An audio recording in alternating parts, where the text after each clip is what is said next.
विश्व प्रसिद्ध उत्तराखंड की चारधाम यात्रा का विधिवत शुभारंभ हो गया। बस ट्रांजिट कंपाउंड में चारधाम यात्रा की बसों को रवाना करने के लिए कार्यक्रम का आयोजन हुआ। कार्यक्रम में कैबिनेट मंत्री प्रेमचंद अग्रवाल, हंस फाउंडेशन के भोले जी महाराज, माता मंगला देवी, कांग्रेस नेता प्रीतम सिंह, भरत मंदिर के महल वत्सल शर्मा, प्रथम मेयर अनीता ममगाई ने हरी झंडी दिखाकर बसों के पहले बेड़े को यात्रा मार्ग पर रवाना किया है।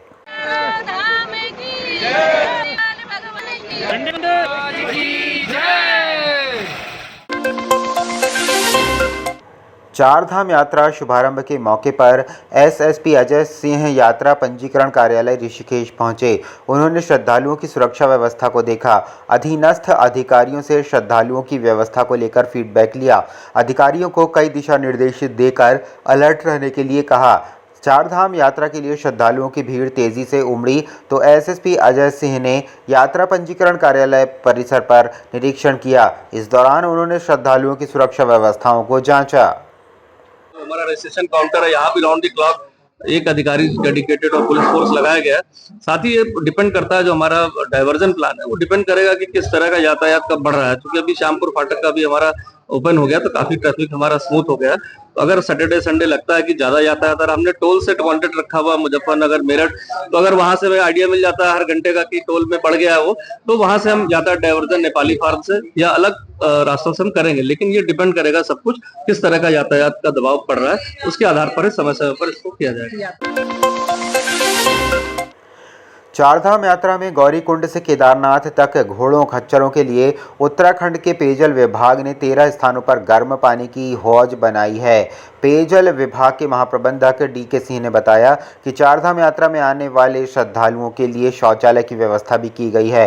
साथ ही पेयजल की व्यवस्था 24 घंटे उपलब्ध रहेगी। बद्रीनाथ, केदारनाथ, यमुनोत्री, गंगोत्री धाम में सुचारू रूप से पानी की व्यवस्था कर दी गई है ताकि बाहर से आने वाले श्रद्धालुओं को पानी की समस्या ना हो।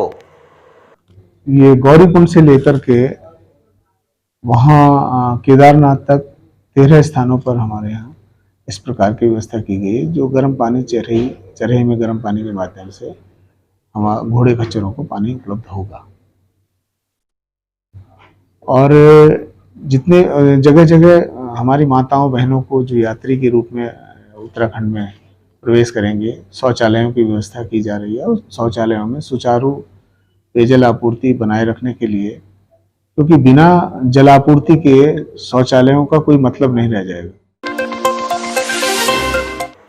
राज्य में निकाय चुनाव को लेकर कांग्रेस ने नगर निगम और कार्यपालिका के उम्मीदवारों के चयन के लिए कमेटी गठित कर दी है, जिसमें स्थानीय प्रभारी, विधायक या पूर्व विधायक, कांग्रेस के वरिष्ठ कार्यकर्ता द्वारा आवेदन पर चर्चा की जाएगी। जो आवेदन चुनाव लड़ने के लिए अहर्ताएं पूरी करेगा, कमेटी द्वारा उसी को चुनाव लड़ने की इजाज़त दी जाएगी।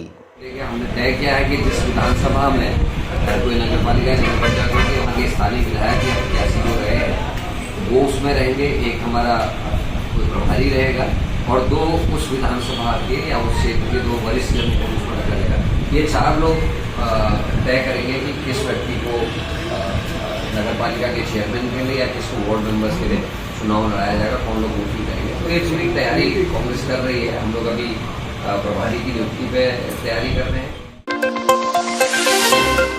देहरादून में भाजपा प्रदेश मुख्यालय में आज प्रेस वार्ता हुई। प्रेस वार्ता में भाजपा के नेता भी मौजूद रहे।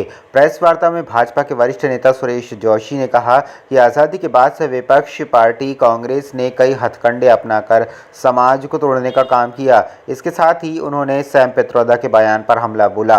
विदेश में रहकर सैम पित्रोदा कहते हैं कि भारत में हर दिशा में अलग अलग तरह के लोग रहते हैं। कांग्रेस अंग्रेज़ों के फॉर्मूले डिवाइड एंड रूल को अपनाकर लोगों को बांटने का काम कर रही है। कि सैम पित्रोदा ने जो बयान दिया, उस बयान में उन्होंने पल्ला इस बात को लेकर के झाड़ दिया कि साहब ये उनकी निजी राय है। हम ये पूछना चाहते हैं कि अगर उनकी निजी राय है तो आप क्यों 1984 से लेकर आज तक उनको कांग्रेस पार्टी के महत्वपूर्ण से महत्वपूर्ण पदों पर बिठाए हुए हैं, और साथ ही आज वो जिस संस्था के अध्यक्ष थे उस संस्था के अध्यक्ष पद से उन्होंने इस्तीफा दिया, तो आपने उसको स्वीकार भी क्यों कर लिया? ये तो प्रामाणिकता है। तो इसलिए ये एक बहुत ही सोची समझी कांग्रेस की साजिश लगती है। हरिद्वार जिले में ऋषिकेश स्थित Indian drugs and pharmaceutical limited IDPL की कुछ याचिकाओं पर सुनवाई चल रही है। इस याचिका में मुख्य सचिव राधा रतोड़ी भी मामले में ऑनलाइन जुड़ी।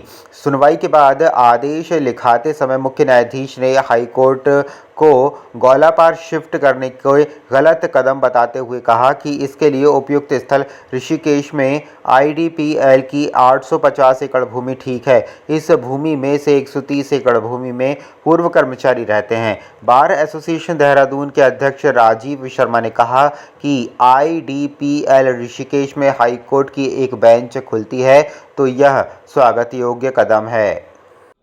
हम एक यूनानिमसली एक प्रस्ताव पारित करवा रहे हैं कि हम इस निर्णय का स्वागत करते हैं। डेफिनेटली नैनीताल से हाईकोर्ट शिफ्ट होना चाहिए। ऐसी डिमांड तो हाईकोर्ट बार एसोसिएशन के अधिवक्ताओं की भी थी, इसीलिए गोलापार गवर्नमेंट ने जमीन अलॉट करी थी, क्योंकि वहां से शिफ्टिंग होनी थी और ये डिमांड भी उन्हीं की थी।